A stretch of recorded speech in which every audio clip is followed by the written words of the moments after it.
Several persistent heat waves are occurring across the world, but none of them are affecting the UK.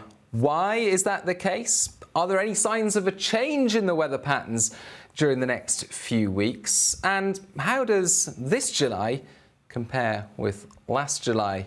Why is it so different? And at the same time, why is it so similar?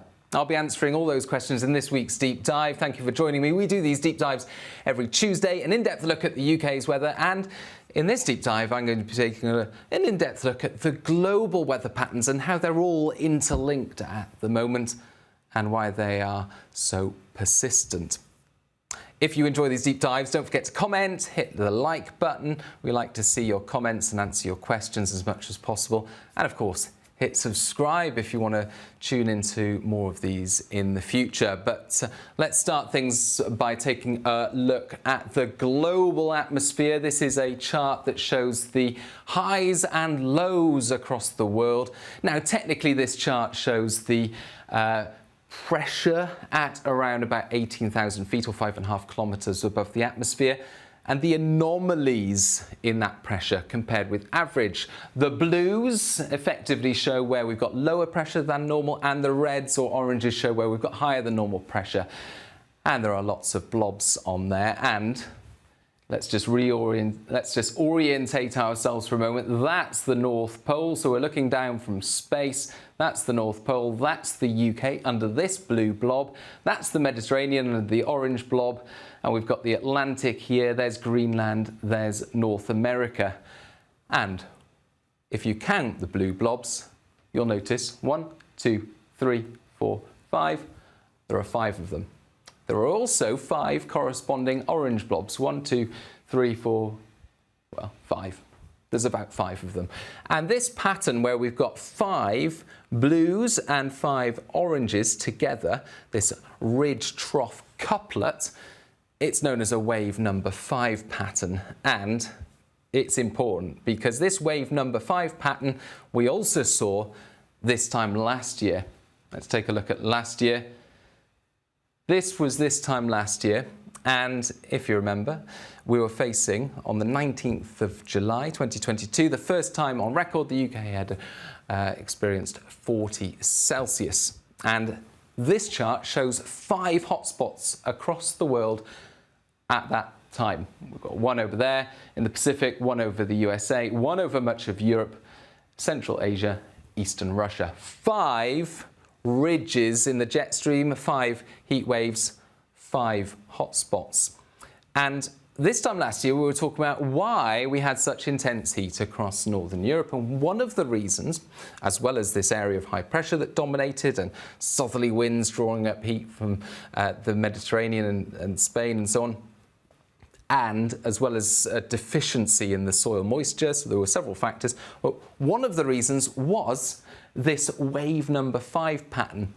In other words, the jet stream was very, very loopy, leading to a ridge, a trough, a ridge, a trough, and so on. And when the jet stream is loopy, effectively the more loopy the jet stream is, the slower these ridges and troughs in the jet stream move across the world. And wave number 5 pattern, where you've got 5 loops in the jet stream around the world, is a particularly stubborn weather pattern.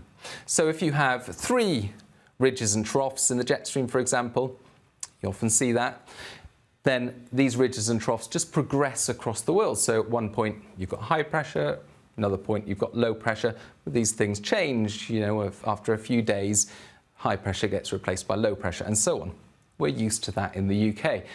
But when you get a very loopy jet stream and you get these highs and lows, 5 of them around the world, then you can get these stationary heat waves. And that's what we saw this time last year. We had this stationary heat wave over much of Europe, USA, Central Europe, Central Asia, and so on. And at the moment, let's take a look again at the wider view. This is, if we zoom out, this is showing a similar sort of thing. It's showing effectively the winds at about 18,000 feet, these arrows here, all around the world, and the heat in different parts of the world. Now, I know the black outline on there might be difficult to make out, but this is Africa here. So this is Africa, that's the Mediterranean. So this red blob here across the Mediterranean is one heat wave that's persisting at the moment. Another heat wave that's persisting is across Death Valley into parts of the USA, California and Arizona. Phoenix just had 18 days in a row in which temperatures stayed above 43 Celsius, and that has been a record-breaking event for Phoenix. That's the longest in which the maximum temperatures each day have been above 43 Celsius, and it's likely to continue for the next few days at least. China, meanwhile, another area where we've got these winds ridging over China, recorded its highest temperature on record at the weekend, 52.2 Celsius at Sanbao. And the Mediterranean, we're seeing these extraordinary levels of heat at the moment, with temperatures intensifying today across Italy, with temperatures in some places exceeding 40 Celsius. I saw on the latest observations at midday on Tuesday, it was 42 Celsius in some parts of Sardinia and Sicily. And we're seeing that heat transfer eastwards slowly over the next few days to bring, extraordinary temperatures to eastern parts of the Med. So, for example, Nicosia getting to 42 Celsius or so by the weekend. So, we've got these three heat waves, China, the Mediterranean and the USA, but we've also got a ridge over the Atlantic at the moment, and we've got this trough, this area of low pressure where the winds are diving south over the UK, and it's all staying the same for the time being. It's all staying stationary. Very little change for the foreseeable future, for at least the next week or so. And you can see that if we just click on this chart, it's another way of showing exactly what we saw there, that map view across the world. But what we've added here is the time dimension. So on the y-axis, we've got June the 18th at the top, and we've got this time next week on the bottom, and the black line there is today, the time recording, July the 18th. And this is essentially a snapshot of longitude across the x-axis. So 0 degrees, Greenwich meridian, is in the middle, that's the black line. And then we've got the average pressure at about 18,000 feet shown across the longitude, well, the average between 40 and 60 degrees north. So basically the UK sits about here. You've got America here, you've got the Atlantic here, you've got China over here. And the different colours show whether you've got high pressure at that height, 18,000 feet, or low pressure. And this is a really quick and easy way of seeing whether we're going to see a change in that overall pattern over the next week or so, or whether it's all going to stay pretty stationary, and how it's evolved over the past month.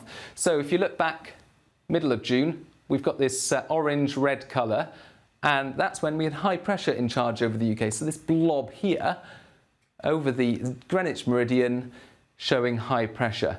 Then, turn of the month, it changed. We had low pressure close to the UK. That's shown by this. But we had high pressure really developing over the mid-Atlantic, and that's what this shows. Likewise, high pressure developing over the USA, and over here, China. So what this shows is, again, that wave number 5 pattern. 5 troughs, 5 ridges across the world. And there's 1, 2, 3, 4, 5.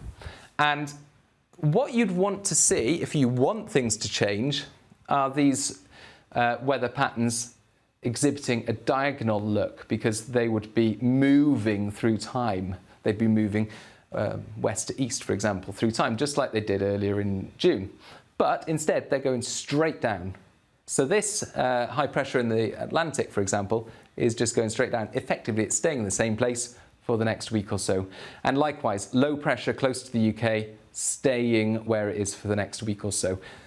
And that just shows that the reason behind the persistence of the weather patterns during the past couple of weeks is because of the 5 troughs and ridges around the northern hemisphere, and little change is expected in the next week or so. So, taking a look at what that actually means for the UK's weather, effectively, it means more of the same. This is showing the pressure anomalies for next week. we've got lower pressure over Scandinavia and the UK, low pressure typically centred around the North Sea, and this higher pressure over the mid-Atlantic, and that would lead to very similar weather patterns to what we're experiencing at the moment, which is rain or showers coming in from low pressure systems that are diving across the UK from the northwest. Meanwhile, higher than normal pressure across the Mediterranean. So what I'm getting at here is that into next week, the weather patterns across the globe show very little sign of changing. The cool and unsettled weather that we've got at the moment is likely to continue. Doesn't mean it's going to be raining every day, of course. Just like this week, there'll be some showery days, there'll be some wetter days, but temperatures are likely to be below average through that time. This is showing the same time period, and you can see the blues there across the UK, across France, into western parts of Iberia actually. So that just indicates that the winds will be coming from the northwest. Meanwhile, Italy again through next week, and across much of central and eastern parts of the Mediterranean, above average temperatures. So very little change in the overall weather patterns, very little change in the temperature anomalies across the European area, and very little change in terms of rainfall patterns and pressure patterns and so on for the rest of July. Having said that, there are some signs. If we take a look at this, and let's just compare it with this week. So we started from this position. We've got the 5 blue blobs, we've got the 5 orange blobs. Then, taking a look at last week of July, so this is next week, and it's very similar. We've got the very loopy jet stream, we've got the blue close to the UK there, but there is just an indication there of that mid-Atlantic ridge edging closer to the UK from the west. And if we fast forward slightly to mid-August, and you can see there's no clear signal for a blue blob over the UK. If anything, the weather pattern has become less loopy. It's more of a straight line in terms of that wind pattern, or the contours here around the globe. It's less loopy compared to the current state of things. Now that could just be because all the different computer models are saying different things by that time, and so when you average it out, it's a very bland pattern. Or it could be that by the middle of August, we lose that very loopy jet stream and these very persistent weather patterns around the globe, and the low pressure over the UK that has been so persistent and will continue to be so persistent finally gets dislodged. Now, judging by the comments on our YouTube videos, opinion is divided about whether the current weather in the UK is a good thing or a bad thing, so I'll make no judgment myself. I will say I'm going camping in North Wales next week, so I don't particularly want it to be washout, but the weather patterns at the moment are likely to continue through the rest of July. Then into August, we've still got half of summer left. There are some hints that things will start to change. Weather patterns like the one we're in at the moment never last forever, of course. 3 to 6 weeks typically before something else replaces it. So it will be interesting. Nevertheless, whatever happens, and we'll keep you informed right here on our YouTube channel. Please do continue to support us, hit subscribe, send us a comment, send us a question. We'll try and cover more of this stuff in the future. I know I haven't gone into detail about the day-to-day weather in the UK, but of course there are more weather videos on our YouTube channel that do that, and you can watch some of those, and I'll be going into more detail about what we're expecting in the UK over the next week to 10 days in the 10-day trend tomorrow, so don't miss that. Thank you for watching. That's all from me. Bye-bye.